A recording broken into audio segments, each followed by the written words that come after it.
जय हिंद दोस्तों, future officers कैसे हो आप सभी लोग। स्वागत है आपका आज की इस वीडियो में।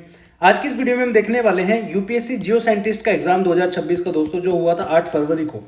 इसके हिस्ट्री के जो क्वेश्चन है वो किस सोर्स से आए थे, कैसे आप उनको अटेम्प्ट कर सकते थे, और पीवाईक्यूज का दोस्तों क्या रोल रहता है आपका यूपीएससी की जर्नी में। दोस्तों सीपीएफ एग्जाम में आप देखोगे जितने भी क्वेश्चंस आते हैं, ये एग्जाम जो आपका जियो साइंटिस्ट का एग्जाम जो हुआ है, ये बिल्कुल सीपीएफ असिस्टेंट कमांडेंट एग्जाम की कॉपी है। बिल्कुल जीएस के पेपर की मैं बात कर रहा हूँ, सेम आपका उसी लेवल के आपके साइंस आती है, सेम उसी लेवल की ज्योग्राफी, पॉलिटी, हिस्ट्री सब सेम लेवल की आती है। तो ये एग्जाम बहुत एक अच्छा जो है मिरर है आपके लिए, यानी कि जो एग्जाम में क्वेश्चन आप देख रहे हो उसी लेवल का सिमिलर जो है आपको सीपीएफ एग्जाम का लेवल देखने को मिलेगा। तो आज की इस वीडियो में हम डिस्कस करेंगे हिस्ट्री के क्वेश्चंस के बारे में, कितने क्वेश्चन आए थे, किस तरीके से आप उन क्वेश्चन को सॉल्व कर सकते थे, और कैसे जो है आपको सीपीएफ एग्जाम में ये पीवाईक्यू जो है हेल्प करेंगे आपकी प्रिपरेशन में। चलिए स्टार्ट करते हैं दोस्तों वीडियो को। एक रिक्वेस्ट मैं आपसे करना चाहूंगा, प्लीज इस वीडियो को एंड तक आप जरूर देखिए, ताकि काफी सारी चीजें ऐसी हैं जो आपको सीखने को मिलेंगी। सबसे पहला क्वेश्चन यहाँ पे question number 41। Under the leadership of which Sanskrit epigraphics was the project of preparing the first critical edition of the epic Mahabharata वो स्टार्टेड इन 1919। ठीक है, अब ये जो क्वेश्चन है डायरेक्टली एनसीईआरटी से आया हुआ आपका। कौन सी एनसीईआरटी है? थीम्स की एनसीईआरटी है। ठीक है, जो आपके 12th क्लास की थीम 1, थीम 2 और थीम 3, ये 3 एनसीईआरटीज है आपकी, वहीं से आपका आया हुआ है। ठीक है, अब देखो यहाँ पे आपका यहाँ पे डायरेक्टली यहीं से लाइन उठाइए। One of the most ambitious project of scholarship begin in 1990 under the leadership of not Indian Sanskritist VS Sukhnath का, जो भी इनका नाम है। ठीक है, तो बी ऑप्शन जो है इसका करेक्ट आंसर हो जाएगा। तो इस तरीके से जो है इतना माइन्यूटली जो है दोस्तों आपको पढ़ना पड़ेगा। अब ये क्वेश्चन यहाँ से आ गया है, तो सीपीएफ एग्जाम में ये दोबारा सेम क्वेश्चन में भी आ सकता है, but high chances are there बदल के देंगे। तो यानी कि एनसीईआरटी से जो है आपका ये डायरेक्ट क्वेश्चन आपका आया हुआ है थीम्स की, जो कि 11th 12th और जो 12th क्लास की जो आपकी एनसीईआरटी वहां से। ठीक है, चलिए नेक्स्ट क्वेश्चन है आपका question number 42। Which one of the following text provide a detailed and connected account of Buddha's life. ठीक है, 4 नाम इसमें ऑप्शन अलग अलग दिए हुए हैं आपको। सिमिलर क्वेश्चन जो है आपको इसी तरीके से मिलता होगा सीपीएफ 2014 में भी दिया मिलेगा दोस्तों। ठीक है, composition of the biography of the Buddhist occupy a special place Buddhist literature which one among the following is full flash biography of the Buddha. तो ललित विस्तारा जो है इसका आंसर आएगा दोस्तों। तो यहाँ पे जो आप देखोगे, अब इसके सोर्स की तरफ आप जाओगे तो आपकी जो स्टैंडर्ड एनसीईआरटी जो है आपके, उसके अंदर ये नहीं दिया हुआ है। ये दिया हुआ है पूनम मैम की बुक है आपकी, पूनम दलाल दहिया मैम की एक बुक आती है, उसके अंदर दिया हुआ है। तो क्या एक क्वेश्चन के लिए आपको रेफर करना चाहिए? मैं कहूँगा बिल्कुल नहीं। रीजन बिंग वो बुक जो है खुद में ही जो है 600-700 पेजेस है, तो एक दो क्वेश्चन के लिए आपको रेफर करने की आवश्यकता नहीं है। अगर आपका ऑप्शनल सब्जेक्ट हिस्ट्री है, सीएससी की प्रिपरेशन कर रहे हैं, तो डेफिनेटली आपको जो है उसे रेफर करना चाहिए। तो सर ये क्वेश्चन कैसे सोल्व होंगे? ये क्वेश्चन सोल्व होंगे दोस्तों पीवाईक्यू से। अब सपोज करो ये जो क्वेश्चन जो है बनाया है, ठीक है, इसका आगे मैं आपको सॉल्यूशन भी दूंगा अगर आप ढंग से देखेंगे तो। अब जिस बच्चे ने ये क्वेश्चन ऑलरेडी पीवाईक्यूज में प्रैक्टिस किया होता है, तो एटलीस्ट कुछ ना कुछ जो है यहाँ पे एलिमिनेशन का लगा के जो है वो ललित विस्तारा तक जरूर पहुंचता है यहाँ पे।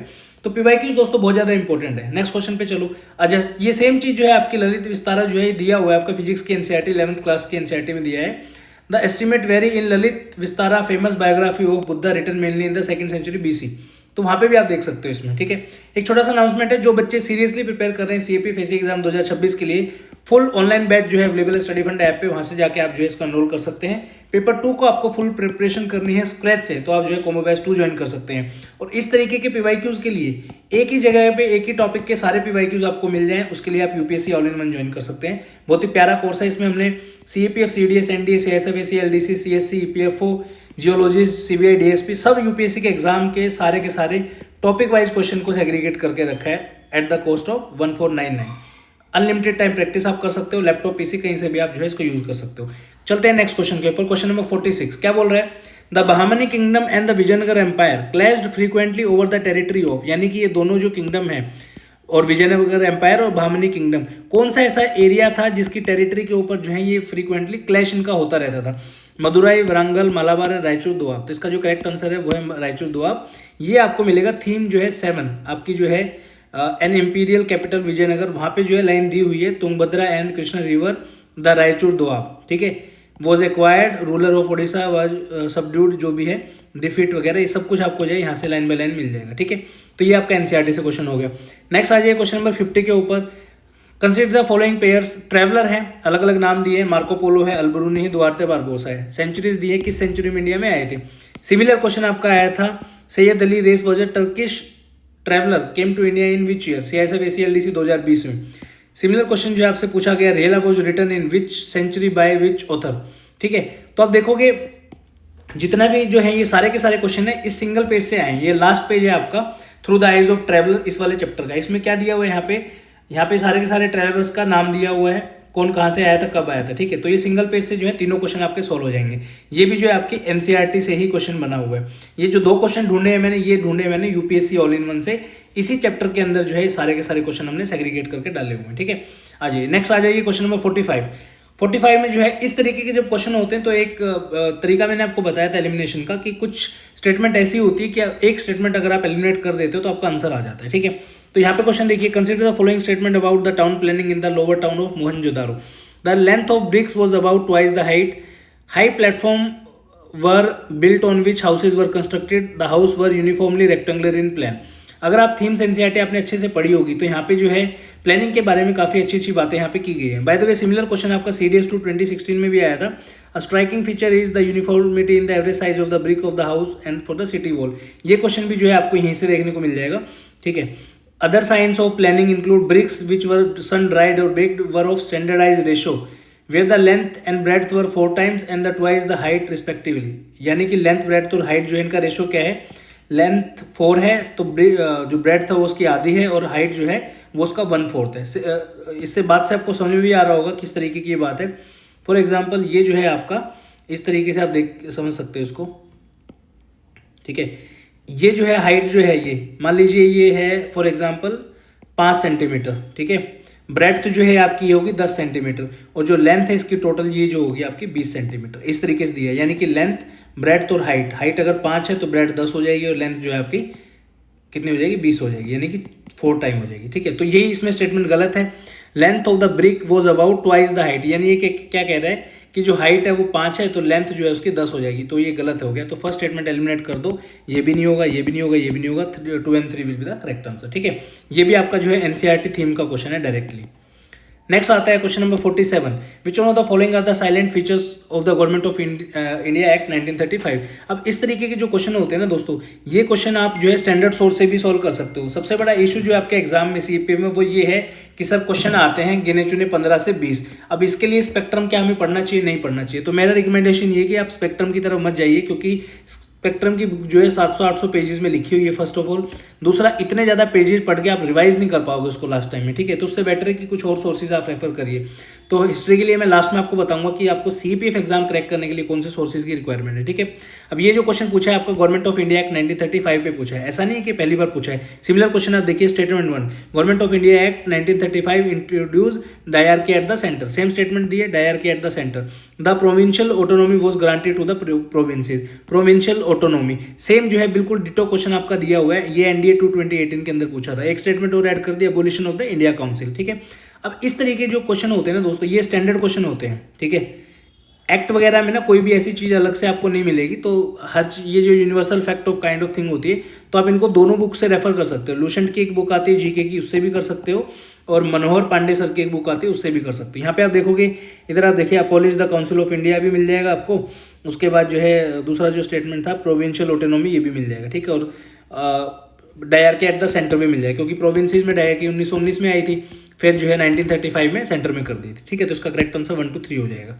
चलिए नेक्स्ट, चलिए question number 43, a 150 CE inscription of Shaka ruler Rudradaman as a 5th century inscription at the same time of Gupta king Skandagupta refer to which of the following, ठीक है। अब ये क्वेश्चन इन्होंने पूछ दिया। अब जनरली आप देखोगे इतना डिटेल में कहीं पे भी कुछ नहीं दिया हुआ, बट सिमिलर क्वेश्चन आप देखोगे CAPFAC एग्जाम 2020 में दिया हुआ है। यहाँ पे नाम देखिए पहले आप, शाका शाका रूलर रुद्रदमन, ठीक है। और क्या दिया दूसरा keyword, 5th century inscription at the same place of the Gupta king Skandagupta. इनमें से कौन सी चीज को रेफर कर रहे हैं? तो करेक्ट आंसर इसका आएगा construction and reconstruction of Sudarshan lake. यहाँ पे आप देखोगे कहाँ गया वो ये सुदर्शन लेक के बारे में जो यहाँ पे बात हो रही है, ठीक है। तो ये सेम जो है सुदर्शन लेक है, इसका जो है आप डाटा आप देखोगे जब, ये आपको थीम के एनसीईआरटी थीम 2 है आपका चैप्टर, उसमें देखने को मिलेगा। ये आपके सुदर्शन लेक मिल जाएगा यहाँ पे, ये आपका रुद्रदमन मिल जाएगा यहाँ पे, ये 5th सेंचुरी मिल जाएगी, और यहाँ पे गुप्ता डायनेस्टी मिल जाएगी। ऑल्दो यहाँ पे स्कंदगुप्त का कहीं पे नाम नहीं है, बट स्टिल आप जो है थोड़ा बहुत रेफरेंस लेके जो है इन क्वेश्चंस को कर सकते हो। अब इस तरीके के क्वेश्चन में ना दोस्तों, आप सोचो राजसमंद लेक के बारे में आपने थीम के एनसीईआरटी में नहीं पढ़ा होगा, ठीक है।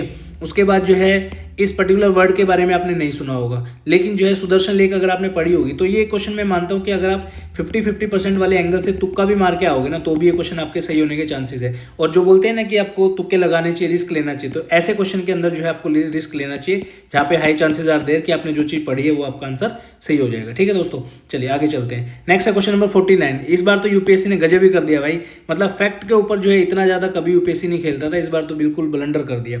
Dandi march begin and ended at what date? ठीक है, दांडी मार्च जो है आपका 12 मार्च 1930 को शुरू हुई थी और 6 अप्रैल को खत्म हो गई थी। 24 डेज का ये टोटल चला था। अब यहाँ पे देखो साल्ट मार्च दिया हुआ है, ऑन 12 मार्च 1930 दिया है, और यहाँ पे जो है दांडी मार्च 6 अप्रैल 1930 को खत्म भी होगी यहाँ पे। ठीक है, समझने वाली चीज़ ये है दोस्तों, थीम की जो आपकी एनसीईआरटी है, चलो इसको लास्ट में डिस्कस करते हैं प्रॉपर। ठीक है, अगला आ जाओ question number 48। With reference to the 8 August 1942 the Indian history which one of the following statement is correct? तो ये इसका जो करेक्ट आंसर आएगा, Quit India resolution was pass by the Congress. यहाँ पे देखो बिल्कुल सेम डिट्टो दिया हुआ है। All India Congress committee met on Bombay on 8 August 1942, it pass the famous Quit India resolution and propose the start of non violent mass struggle. ठीक है, तो ये इसका क्वेश्चन आ जाएगा। ये जो है आपका लूशन में भी मिल जाएगी ये चीज़, और आपकी जो है मनोहर पांडे की बुक में भी मिल जाएगी। ठीक है, नेक्स्ट आ जाइए क्वेश्चन नंबर 44। अशोका के धम्मा के बारे में बात हुई है। अब ये जो है आपका इस का जो टॉपिक है ये आपका पूनम मैम की बुक से जो है लिया हुआ है। यहाँ पे एक स्टेटमेंट मिल जाएगी, यहाँ पे आपका स्लेव वाली जो सर्वेंट वाली जो ये स्टेटमेंट मिल जाएगी। अगर आप सीएपीएफ की स्पेसिफिक तैयारी कर रहे हैं तो इस तरीके के क्वेश्चन को आप जो है छोड़ भी सकते हैं। ठीक है, एलिमिनेट अगर कर पाओ तो बहुत अच्छी बात है, बट ज़्यादा स्ट्रेस जो है इस चक्कर में आपको नहीं लेना कि यार ये क्वेश्चन मुझसे सॉल्व नहीं हो रहा। ठीक है, रीज़न क्या है उसका, वो रीज़न मैं आपको बताता हूँ। रीज़न ये है दोस्तों, अभी इसके रीज़न बताता हूँ कि कौन से क्वेश्चन क्यों छोड़ने हैं आपको। जैसे अशोका का धम्मा वाला क्वेश्चन है, ये आपको छोड़ना है। रीज़न बीइंग, पहला रीज़न तो ये कि आप पूनम मैम की जो बुक है वो 600-700 पेजेस की है, तो एक या दो क्वेश्चन के लिए उसको सोल्व करके कोई फायदा नहीं है। और हमारा टारगेट क्या है, 20 क्वेश्चन अगर हिस्ट्री के अंदर आ रहे हैं सीपीएफ के अंदर, तो हमें क्या है मैक्सिमम 10 से लेके 12 क्वेश्चन ही ठीक करने हैं दोस्तों। और ये 10 से 12 के लिए आपको क्या करना है, मिनिमम सोर्स को रेफर करना है और मैक्सिमम रिविजन उसकी करनी है। तो मिनिमम सोर्सेज में क्या क्या है, पहला सोर्स है आपका 12th क्लास की थीम की एनसीईआरटी 1, 2 एंड 3। दूसरा सोर्स है आपका मॉडर्न हिस्ट्री, ये अच्छे से आप कर लो। मॉडर्न हिस्ट्री कहीं से भी कर सकते हो, आपकी चॉइस है। मॉडर्न हिस्ट्री में स्पेसिफिकली जो है आप स्पेक्ट्रम को मैं सजेस्ट नहीं करूँगा, मैं सजेस्ट करता हूँ आपको इसमें आप लूसेंट की बुक पढ़ लीजिए, या फिर जो है आप रेफरेंस बुक जो है आपकी मनोहर पांडे सर की वो भी बुक पढ़ सकते हैं। तीसरी चीज़ आपको जो करनी है वो कर लो आर्ट एंड कल्चर। यहाँ से भी क्वेश्चन आपके 2-3 आते ही आते हैं जो कि ईजिली है कंपेरेटिवली। हिस्ट्री के लिए अगर आपको 10 क्वेश्चन तक जाना है out of 20 question, this is the easy way. अगर आप देखोगे ये 10 क्वेश्चन टोटल आए थे इसमें, इस एग्जाम में जियो साइंटिस्ट में, कम से कम ज़्यादा नहीं तो 6 से 7 क्वेश्चन आपके डायरेक्टली थीम के एनसीईआरटी से थे। इससे ज़्यादा क्या लोगे भाई। सबसे बड़ी गलती सीपीएफ एग्जाम के बच्चे पता है क्या कर रहे हैं आजकल, 125 क्वेश्चन आ रहे हैं टोटल, कट ऑफ जो है आपकी जा रही है 120, मतलब 120 वाला बच्चा सेलेक्ट हो रहा है। ठीक है, 97, 100, 120 तक कट ऑफ जाती है। तो आपका टारगेट शुड भी 135 to 145 मार्क्स लेने हैं।